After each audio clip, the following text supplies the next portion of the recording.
অসম সংস্কৃতি মঞ্চৰ ৰাজ্যিক প্ৰতিযোগিতাৰ শুভ আৰম্ভণি।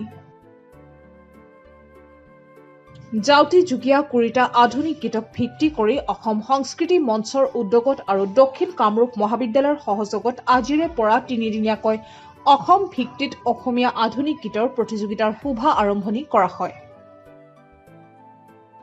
অসমৰ ভিন্ন প্ৰান্তৰ শতাধিক প্ৰতিযোগীয়ে অংশ লোৱা সমূহ প্ৰতিযোগীয়ে জাউতি যুগীয়া গীতসমূহেৰে প্ৰতিযোগিতাত অংশগ্ৰহণ কৰে।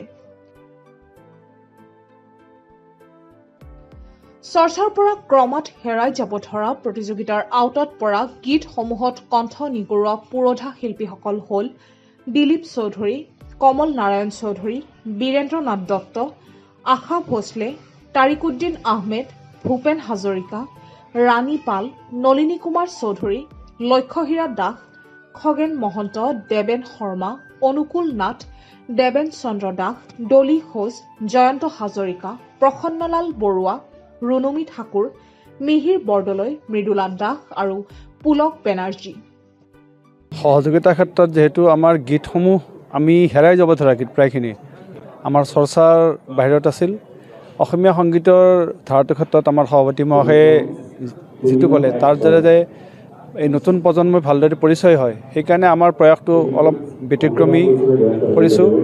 আৰু আপোনালোকে গম পাইছে যে তিনিদিনীয়া প্ৰতিযোগিতাত আমাৰ আজি আৰু কালি, আজি আমাৰ কামৰূপ জিলা আৰু কামৰূপ মহানগৰ জিলাৰ প্ৰতিযোগীসকলে অংশ লৈছে আৰু কাইলৈ সমগ্ৰ অসমৰ প্ৰতিযোগীয়ে অংশ ল'ব। প্ৰায় 100 হৈছে প্ৰতিযোগী আৰু তাৰ পৰা আমি 20 গৰাকী প্ৰতিযোগী পৰহি ফাইনেল ৰাউণ্ডলৈ নিম। আৰু ফাইনেল ৰাউণ্ডত আজি যি গীত গালে, আজিকালি যি গীত গালে সেই 20টা গীতৰ আমি 20টা গীত দিছোঁ ধৰি, সেই নিৰ্বাচিত গীত, সেই নিৰ্বাচিত যিটো গীত গালে তাৰ বাহিৰে নেক্সট গীত এটা সেই 20টিৰ ভিতৰতে ফাইনেল যিয়ে পায় 20জনে গাব লাগিব। লগতে গাব লাগিব কম্পালচৰি হিচাপে তেওঁলোকে এটা লোকগীত, যিকোনো লোকগীত। আমি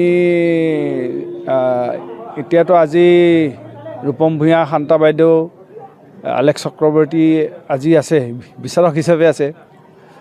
তাৰপাছত আমাৰ এই পৰহি পুলক বেনাৰ্জী, শান্তা বাইদেউতো আছে, থাকিব।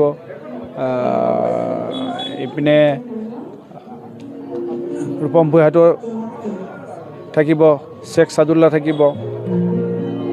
প্ৰায় আমি আটাইখিনিকে খবৰ দিছোঁ, কাৰণ তেওঁলোকে আমাৰ সদস্যভুক্ত হৈছে, প্ৰায়খিনি আমাৰ গ্ৰুপটোত আছে।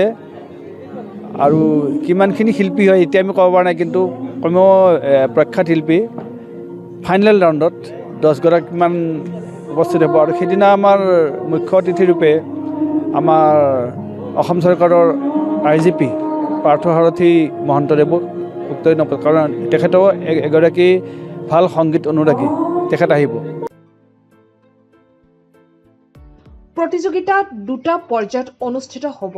প্ৰাৰম্ভিক ঘূৰণৰ পাছত 8 জানুৱাৰীত চূড়ান্ত ঘূৰণৰ প্ৰতিযোগিতা প্ৰাৰম্ভিকৰ পৰা উত্তীৰ্ণ 20 গৰাকী প্ৰতিযোগীৰ মাজত অনুষ্ঠিত হ'ব।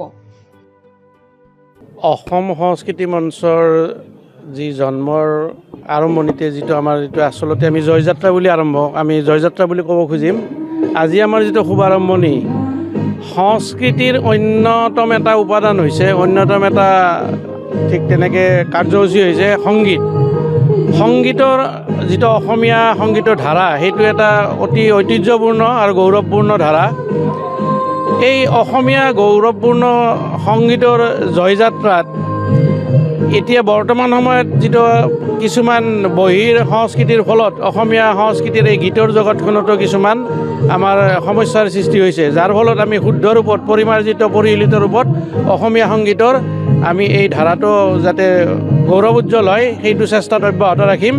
আৰু তাৰে কাৰ্যসূচী স্বৰূপে আজি প্ৰথম এই দক্ষিণ কামৰূপ মহাবিদ্যালয়ৰ সহযোগত অসম সংস্কৃতি মঞ্চৰ উদ্যোগত এই প্ৰথমবাৰৰ কাৰণে অনুষ্ঠিত হৈছে। আৰু যিটো আমাৰ আৰম্ভণি, এইটো খুব আনন্দদায়ক আৰু মধুৰ হৈছে বুলি আমি ক'ব পাৰোঁ। ইয়াত যথেষ্ট অসমৰ বিভিন্ন প্ৰান্তৰ বিভিন্ন তেনেকৈ পৰ্যায়ৰ আমাৰ প্ৰতিযোগী অংশগ্ৰহণ কৰিছে আৰু ৰাইজৰ আমি সহযোগিতা পাইছোঁ বুলি আমি অনুভৱ কৰিছোঁ। আমাৰ এতিয়া 100ৰ ওচৰ পাইছে আৰু আমি আশা ৰাখিছোঁ আজি আবেলিলৈ আকৌ আহিব।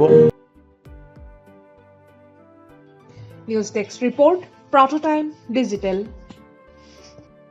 অসমৰ সংবাদ জগতখনৰ বাবে এক সুখবৰ। নৰূপ নসাজেৰে প্ৰায় 30 বছৰীয়া অভিজ্ঞতাপুষ্ট সাপ্তাহিক কবচ পুনৰ এবাৰ ৰাজ্যৰ মাজলৈ। স্বচ্ছাধিকাৰী প্ৰণীতা কলিতাৰ দ্বাৰা প্ৰকাশিত আৰু অমৰজ্যোতি প্ৰিণ্টাৰ্ছ, গুৱাহাটী কমাৰ্চ কলেজৰ বিপৰীত ফালে মুদ্ৰিত। আমাৰ ঠিকনা মুখ্য কাৰ্যালয় অসম ফৰেষ্ট স্কুল, হৰি মন্দিৰ পথ, গুৱাহাটী আৰু অস্থায়ী কাৰ্যালয় কলিতা মাৰ্কেট, বিজয়নগৰ, কামৰূপ, অসম। মোবাইল নং 9435114666 আৰু 7024722813। Mail ID probhatiahom@gmail.com।